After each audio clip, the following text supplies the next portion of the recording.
اعوذ باللہ من الشیطان الرجیم، بسم اللہ الرحمن الرحیم۔ رسول اللہ صلی اللہ علیہ وآلہ وسلم نے فرمایا، مجھے اللہ کی طرف سے حکم دیا گیا ہے کہ لوگوں سے جنگ کروں اس وقت تک کہ وہ اس بات کا اقرار کر لیں کہ اللہ کے سوا کوئی معبود نہیں ہے، اور یہ کہ محمد صلی اللہ علیہ وآلہ وسلم اللہ کے سچے رسول ہیں، اور نماز ادا کرتے اور زکوٰۃ دیں۔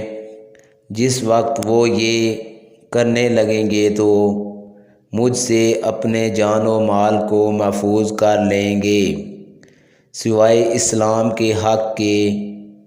رہا ان کے دل کا حال تو ان کا حساب اللہ کے ذمہ ہے۔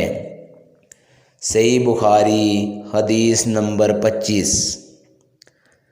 رسول اللہ صلی اللہ علیہ وآلہ وسلم سے دریافت کیا گیا کہ کون سا عمل سب سے افضل ہے؟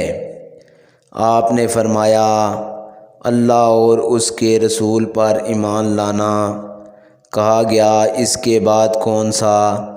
آپ نے فرمایا کہ اللہ کی راہ میں جہاد کرنا۔ کہا گیا، پھر کیا ہے؟ آپ نے فرمایا، حج مبرور۔ صحیح بخاری حدیث نمبر 26۔ آج کی ویڈیو دوستو اتنی، اگلی ویڈیو میں آپ لوگوں سے ملاقات ہوگی، تب تک کے لیے اجازت دیجیے۔ اللہ ہم سب کا حامی و ناصر ہو۔